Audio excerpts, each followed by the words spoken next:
আমি তোমার প্রেমে পাগল। তাহমিনা মিম। পর্ব ৩। মাহতিম মিমির যাওয়ার দিকে তাকিয়ে থেকে দেখছিল, কিন্তু কিছু বলল না। কারণ সে জানে ওর বউটা ওর সাথে অভিমান করে আছে। তারপর সবাই বাড়ির ভেতরে প্রবেশ করলো। মাহতিমকে দেখে আমিনা চৌধুরী ও আরব চৌধুরী মানে মিমির বাবা মা এগিয়ে আসলেন। মাহতিম ওনাদের সাথে কিছুক্ষণ কথা বলে ওর রুমে চলে গেল। আমিনা চৌধুরী ও মাহতিমের সাথে অভিমান করেছিলেন, কিন্তু মাহতিমকে দেখে সব অভিমান চলে গেছে। মাহতিম হলো ওনার বান্ধবী আর ভাসুরের ছেলে। ওনারা দুই বান্ধবী মাহতিমের বাবা ও চাচা দুই ভাইকে বিয়ে করেন। আর ওনারা নিজেদের বিয়ের আগে ঠিক করে রেখেছিলেন যার ছেলে হবে তার সাথে অন্যজনের মেয়ের বিয়ে দেবেন। তাই তো মাহতিম আর মিমির বিয়ে দিয়েছিলেন ছোটবেলাতেই। তখন মিমির বয়স ছিল 6 বছর আর মাহতিমের বয়স 15। আর বিয়ের পরেই মাহতিমের বাবা মা অ্যাক্সিডেন্টে মারা যান। এসব ভাবতে তিনি চোখের জল মুছলেন। মাহতিম রুমে এসে ফ্রেশ হয়ে নিল। তারপর নিচে গেল ডিনার করতে। খাবার টেবিলে সবাই বসে আছে, কিন্তু মিমি আসেনি। বাড়িতে আসার পর ও আর ওর রুম থেকে বের হয়নি। আমিনা চৌধুরী মিমিকে অনেকবার ডেকেছিলেন ডিনার করার জন্য, কিন্তু মিমি বলেছে ওর খিদেও নেই, খাবে নাও। তাই আর উনি ওকে জোর করেনি, কারণ তিনি জানেন ও যখন খাবে না বলে দিয়েছে তাহলে ও খাবেই না, পরে ঠিকই লুকিয়ে খেয়ে নেবে। ডিনার শেষ করে যে যার রুমে চলে গেল। মাহতিম খাবার প্লেটে খাবার নিয়ে মিমির রুমে গেল। মিমির রুমের দরজা বন্ধ দেখে মিমিকে ডাকতে লাগলো, কিন্তু মিমি দরজা খুলছে না। তাই আবারও ডাকতে লাগলো, এই মিমো, দরজা খুলো। কি হলো মিমো, তুমি কি শুনতে পাচ্ছ না? তোমাকে দরজা খুলতে বলছি তো। মিমো, আমাকে রাগিও না। এবার যদি দরজা না খুলো তাহলে কিন্তু খুব খারাপ হবে। আমি কি করব? আমিও নিজেও কিছু জানি না। প্রচুর রাগ নিয়ে কথাটা বলল মাহতিম। মিমি এবার বেশ ভয় পেয়ে যায়, কারণ ও মাহতিমের রাগ সম্পর্কে জানে। কারণ ছোটবেলায় ও অনেকবার মাহতিমের রাগ দেখেছে। সে থেকে ও মাহতিমকে অনেক ভয় পায়। মিমু ভয় নিয়ে এবার দরজা খুলে দিল। কি হলো, এমন ষাঁড়ের মতো চিল্লাচ্ছেন কেন? দরজা খুলতেই মাহতিম ভেতরে আসলো। কি? আমি ষাঁড়ের মতো চিল্লাচ্ছি? আমাকে ষাঁড় বলো? তোমার এত সাহস আসে কোত্থেকে? সাহস আবার কোথা থেকে আসবে? হইছে, এবার তোমার আজাইরা কথা বন্ধ করো। তোমার সাহস আছে কি নাই সেটা পরে দেখব। তার আগে আমার পাশে এসে বসো। কেন? আমি আপনার পাশে এসে বসবো কেন? আমি বলছি তাই বসবে, বসো বলছি। মিমি বলল, না, আসবো না। কেন? আমার বউটা কি আমার সাথে অভিমান করেছে? আর আমার সাথে অভিমান করে আমার বউটা খাওয়া দাওয়া বন্ধ করে দিয়েছে? সেটা আপনার বউরে গিয়ে জিজ্ঞাসা করেন, আমাকে কেন বলতেছেন? আমি তো আমার বউকেই বলতেছি, কিন্তু আমার বউ আমাকে বলতেছে অন্য মেয়ের কাছে যাওয়ার জন্য। অন্য মেয়ের কাছে যাওয়ার কথা কখন বললাম? এই তো কিছুক্ষণ আগেই বললে অন্য মেয়ের কাছে গিয়ে জিজ্ঞেস করো। তো বউ যখন বলেছে অন্য মেয়ের কাছে যাওয়ার জন্য, তাহলে ঠিক আছে, আমি বরং অন্য মেয়ের কাছেই চলে যাই। কি বলো? কি? কি বললেন আপনি? অন্য মেয়ের কাছে চলে যাবেন? যাবেনই তো। আমাকে তো আর আপনার ভালো লাগে না। লাগবে কি করে? ওখানে হয়তো আপনার নতুন গার্লফ্রেন্ডকে রেখে এসেছেন। আর আমি তো আপনার বিদেশি গার্লফ্রেন্ডদের মতো না।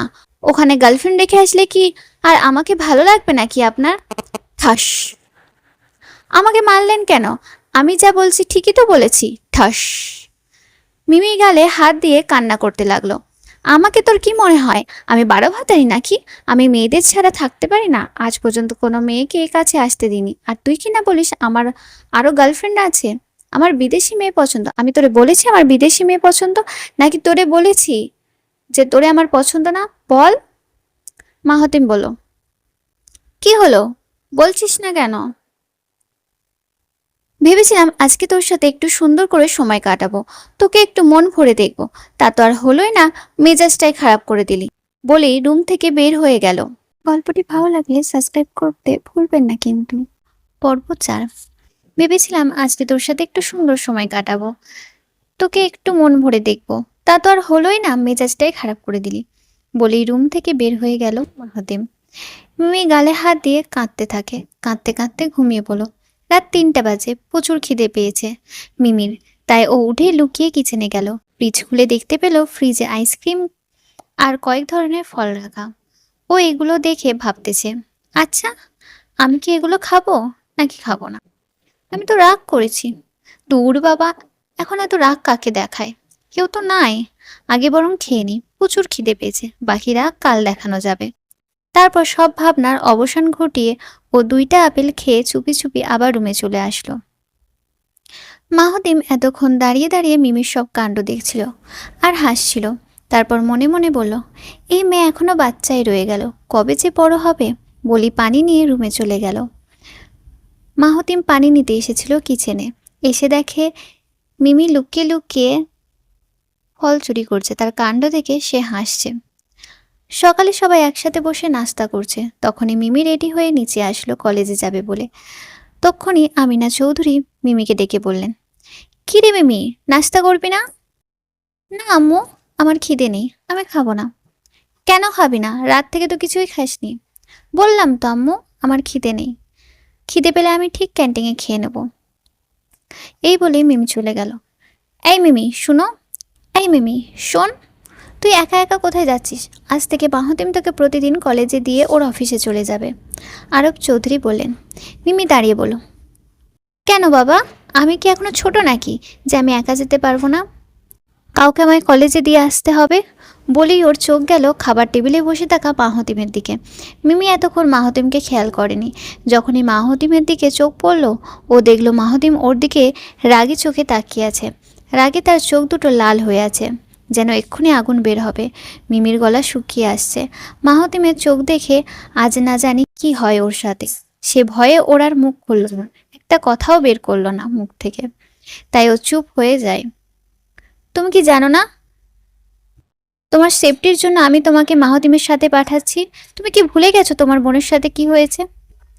না বাবা, ভুলিনি। ঠিক আছে, আমি ওনার সাথেই কলেজে যাব আজ থেকে।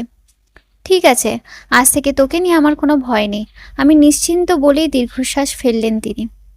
ও, আপনারা তো এখনো মিমির পরিবারের সম্পর্কে জানেন না, তাহলে আসুন জেনে নিই ওর পরিবারে কে কে আছে। মিমিরা 3 ভাই বোন, মিমি, রিমি, আরিয়ান। মিমি আর রিমির যমজ বোন, কিন্তু মিমি হাইটে একটু ছোট আর রিমি একটু ওর থেকে লম্বা। মিমির মা বাবা দাদা দাদি, মাহতিম 2 ভাই বোন, মাহতিম আর সামিয়া। আর ওর বাবা মা তো নেই, সেটা তো আপনারা জানেনই। এখন এইটুকুই বলে রাখি, বাকিটা আস্তে আস্তে জানতে পারবেন। মিমো, তুমি গাড়িতে যেয়ে বসো, আমি একটু ফোনে কথা বলে আসতেছি। ঠিক আছে বলে মিমি গাড়িতে উঠে গাড়ির পিছনের সিটে গিয়ে বসলো। কিছুক্ষণ পর মাহতিম ফোনে কথা শেষ করে আসলো।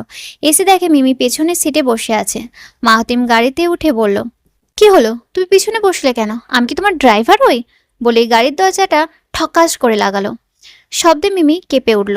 ভয়ে মিমির গলা শুকিয়ে আসে, তাই ওর মুখ দিয়ে কোনো কথা বের হচ্ছে না। কি হলো, কথা কানে যাচ্ছে না? আমি তোমাকে কিছু বলেছি? দাঁতে দাঁত চেপে কথাটা বলল। এইবার মিমি কিছুটা ঢোক গিলে বলল, তাহলে আমি কোথায় বসবো?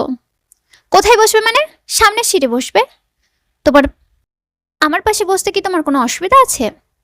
রাগে কিরমির করতে করতে মাহতিম বলল, না, আচ্ছা ঠিক আছে, আমি বসছি। তারপর ও এসে সামনের সিটে বসলো। আর ওদের পেছনে পেছনে বডিগার্ডদের গাড়ি আসছে। অর্ধেক রাস্তা আসার পর জুবান এসে একটা প্যাকেট দিয়ে বলল, প্যাকেটটা খোলো। কেন, এতে কি আছে? আগে খোলো, তারপর দেখতে পাবে এতে কি আছে।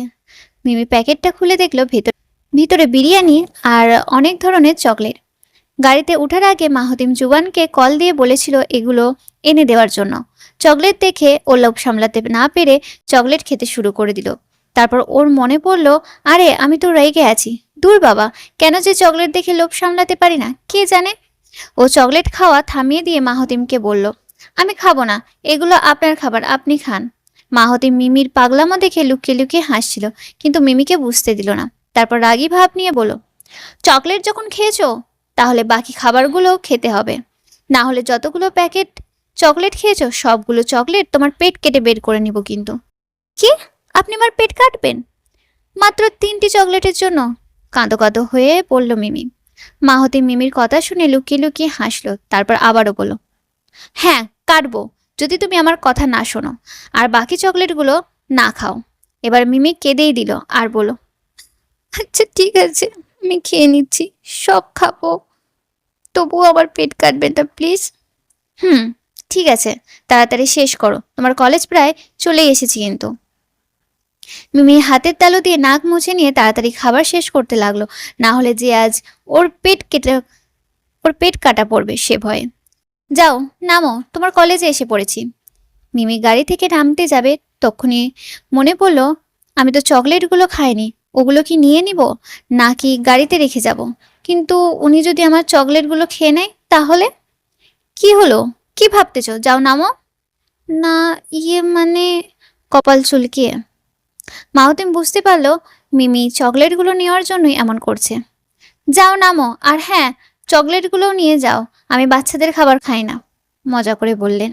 মিমি মাহতিমের আর কোনো কথাতেই কান দিল না, কারণ ওর চকলেটগুলো নেবার অনুমতি পেয়ে গেছে। ওর আর কোনো কথা শোনার ওর টাইম নেই। চকলেটগুলো নিয়ে ওর কলেজে ঢুকে গেল। মাহতিম ওর দিকে তাকিয়ে হাসলো আর বলল, এই মেয়েটা চকলেটের জন্য এতটাই পাগল যে চকলেটের জন্য কখন না আমাকেই ভুলে যায়, পাগলি একটা, বলেই ও ওর অফিসে চলে গেল।